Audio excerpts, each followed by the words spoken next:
mainstream media natin sa Pilipinas ang nagdi-discuss. Una yon. Pangalawa, hindi kaya diversion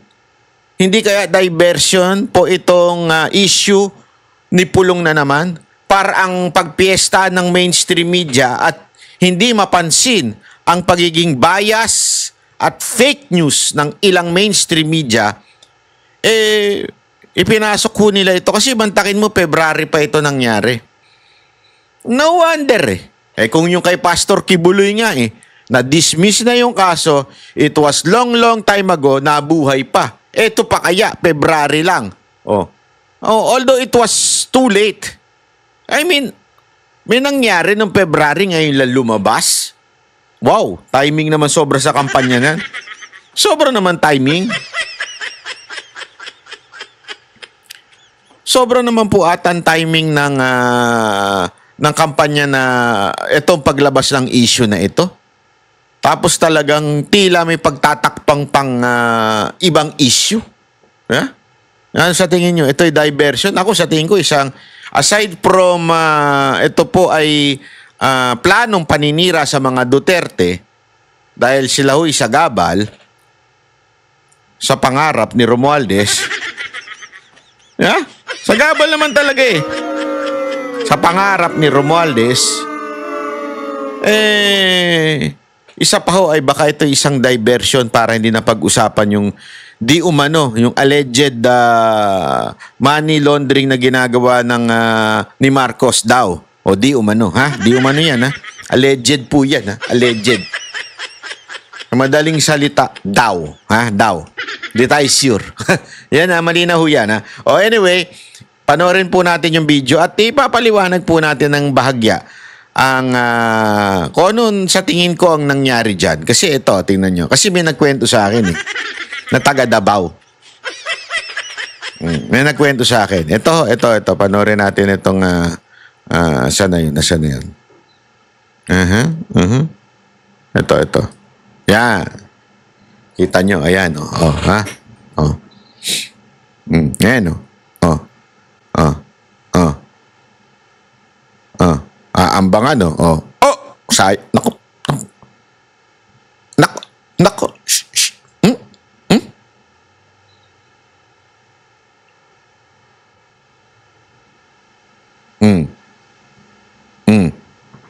Ayan, walang sound. Una sa lahat to, mga kababayan, gusto ko lamang pong anuhin, ito, habang pinapanood natin yan. Una-una, magtataka ka dito. One, bakit walang sound? Okay? Pangalawa, putol ho yung video. Ibig sabihin, hindi natin alam kung bakit nagalit si Pulong. Kung meron mang sigurong maling ginawa si Pulong dyan, ay bakit di niya bakit di natutuloy? Sorry, mali.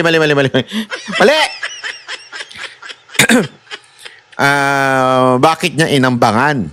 Parang gano'n, di ba? Yun ang sinasabi ng iba. Kasi ganito yan Ito, mga kababayan. Ang istorya, sabi eto daw lalaki, yung mataba, sabi, bugaw daw yan. Pero pag babasahin mo doon sa mga ibang nag-post, businessman yan. Okay? Businessman daw yan. Pero yung iba naman, sinasabi, meron daw binugaw itong mga babae kay Pulong. Okay? Yun ang sinasabi, yun ang akusasyon. Binugaw daw kay Pulong, tas hindi binayaran. Parang something like that. Okay?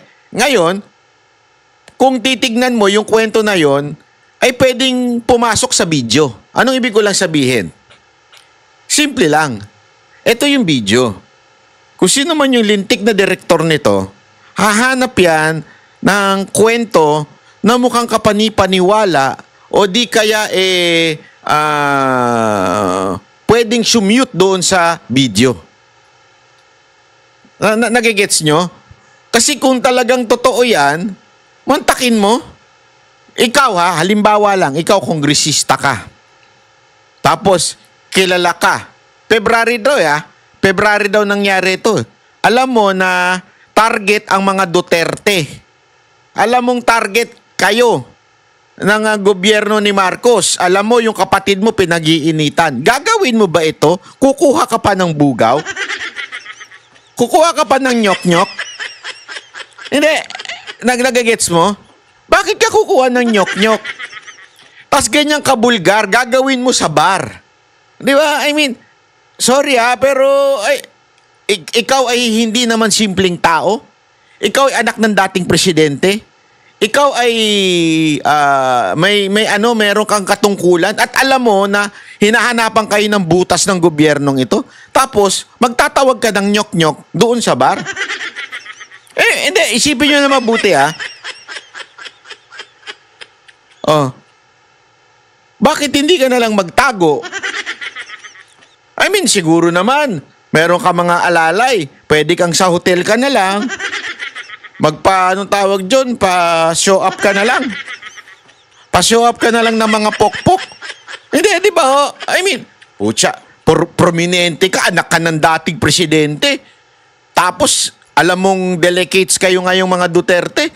Gagawin mo isang katarantaduhan sa isang bulgar na lugar? Sa isang publikong lugar? Di ba? I mean, ganun ba katanga ito si Pulong para gawin yun? Tapos hindi ba niya alam na may CCTV sa bar na yan? Di ba? Pero kasi alam ko yung meron nagkwento sa akin ng totoong kwento na nangyari. Diyan. Ang totoong kwento daw, sa akin ito'y kinwento sa akin po ng isang kakilala na sabi nga niya nandun siya nung mga time na yon. Ang kwento daw sa akin yan, meron daw inilalapit na mga babae sa kanya at pinaupo.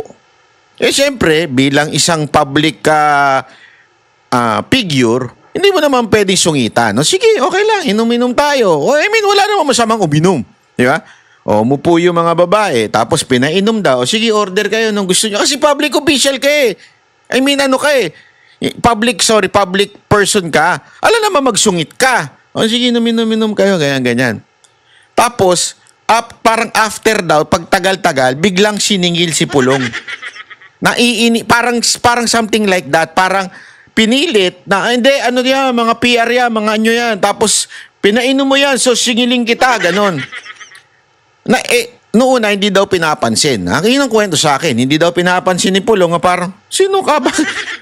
Akala ko, hindi, di ba? Parang may isip mo, may mga fans lang yan. Hindi naman fans, parang mga supporter yan, na mga Duterte, pinaupo nyo dyan. Siyempre, as a public figure, hanggang, inaabuso na. Yung parabagang inutos-utusan na yung babae na gumawa ng something na parang doon na inis daw, di umano. Si Pulong na parang, inaabuso mo yung babae? Na tipong parang sa kanya, parang pinipilit mo yung mga babae na gumawa ng hindi maganda at alam mo yun, magtrabaho, parang ayaw daw nung babae pero pinipilit daw. Di umano Yun ang kwento. Alleged po yun So doon na inis daw si Pulong na parang sandali, pang-aabuso yan sa kababaihan. Kaya niya in-approach yung tao. Yun ang kwento. Sabi ko nga, oo nga, no? Tapos may video. Sabi ko, baka. Ang haka-haka, para bagang ginawang trap yan. Mag-iskandalo, tapos alam nilang mainitin ang ulo ni Pulong pagdating sa mga inaapi, lalo na yung mga kababaihan na inaapi. Ayaw na ayaw. Kasi tandaan ninyo, ang asawa po nito, matindi ho. Hindi, walang biro. Alam ko ang alam ko po pagka, di ko alam. Correct me if I'm wrong, pero alam ko ang asawa nito, Muslim So, yung respeto sa mga kababaihan, napakatindi ho daw ni Pulong. So, ibig pong sabihin, nung nakikita niya para bagang dinidisrespect na yung mga babae, pinipilit na sa isang bagay na hindi tama, doon na inis si Pulong. Nag-init ang ulo. So kung meron mang siguro, kung meron mang pagkakamali, siguro yung pag-iinit niya ng ulo. Pero sa akin po kasi, kung ako din ho yan, yung babastusin nyo yung babae. Hindi, ito walang biro ito Ako, inis na inis pa naman ako sa mga ganyan yung mga minamata mga kababaihan. Baka ako din mag-init ng ulo. Baka sapukin ko pa nga right din and din. Hindi, kung ako yun I mean, and ako siyempre, I would pray that I would have patience at that very, very moment. Pero hindi ko masisi si Pulong eh. Kung iinit kasi public official ka eh. Tapos isasaksak sa'yo yung babae kesyo pipilitin mo sa harapan ko. Di ba? Sa harapan ko pa, pipilitin mo yung babae na magtrabaho para sa akin? Oh, doon daw nagalit si Pulong. Kaya ganyan ang kanyang reaction na parang inaano niya. Eh sabi ko nga naman, hindi natin. Kaya nga sabi ko sa inyo, we do not know. But this is for sure. Etong ganitong video doesn't prove anything, di ba? Na masasabi mong, kasi ang pinalalabas nila, ako ito observe this. Una, late, bakit niya lumabas yan? During the campaign. Pangalawa, tugman-tugma doon sa Oplan Horus. Yeah? Tandaan ninyo, lumabas yung Oplan Horus bago yan. Pangatlo, aside from that, very masyadong yung style na ganito, yung bigla na lang may mga ganyan lalabas, halatang may dinadivert na issue. Di ba? Meron pong iniiwasang issue. Ano kaya yun? Yung gold? Di umano na nilolonder daw dyan sa Hong Kong? Iyang kaya yun? Huwag tataka ka eh, di ba? Sabi nga, actually meron ako nabasang statement. Hindi ko sure kung yun ba yung sagot ni Pulong. Meron ako nakita sandali. Hindi ko na, wait chotomate ko da size. Chotomate ha? Wait. Meron ako nakita na tungkol sa sagot ni Pulong. Hindi ko lang alam kung ito po ba ay latest, pero kasi nakalagay doon na May 2. Lumabas po yung itong statement na po ito. Wait lang medyo yan. Ay, wala. Andali. Basta parang sinasabi niya na wala nang bago sa mga ganyan. Desperate, parang ako ito lang makikita ko dyan. Parang desperate move na ho ito. Diba? Oh. Ay, nako. Anyway, hindi ko makita ngayon Baka mamaya-maya makita natin yan. Anyway, so yun po yung magtataka ka talaga kung bakit ngayon lang naglabasan yung issue na yan. So, doon pa lang, may sabit na ho talaga. Medyo kitang-kita mo na Kitang-kita mo na merong ibang motibo. At again, sabi ko nga sa inyo, walang napapatunayan ng video na ito. Ang napatunayan lang natin ng video na ito, matapang si Pulong. Ang tanong, tama ba yung paggamit niya ng tapang o mali? Kasi alam naman po natin na mga Duterte talagang matatapang Alam naman natin si Pangulong may alam ako na may sinampal si Pangulong Duterte na mga tiwaling pulis. Hindi, totoo. Ayun kwento ho sa akin ng may talagang si Pangulong Duterte noon, pag may tataratarantado, talagang nananampal yan. Di ba? So ngayon, eto bang, kasi, again hindi ko sinasabing it is justifiable na manampal ka kung ikaw ay ginawa ng may nakita kang katarantaduhan. Pero gayon pa man, yan ang tatak Duterte, yung tapang na ganyan, di ba? Ngayon, kayo na lang mag-isip kasi sobra naman ito. Sobra namang, sabi nga pag hindi na matalo, ganito na yung gagawin. Ganyan kasi alam nila At saka mga kababayan, masanay na po tayo. Hindi, masanay na po tayo. Nung panahon ni Pangulong Duterte, ganyan din Naalala nyo, 2016, last minute, merong peking pinalabas na peking account, si Trillanes, naalala nyo nun? Di ba? Last minute yun. As a matter of fact, I think it was one day before. Buti, magaling si Panelo at nakuha niya yung certificate mula sa BPI na nagsasabing walang account si Pangulong Duterte, ganun. Di ba?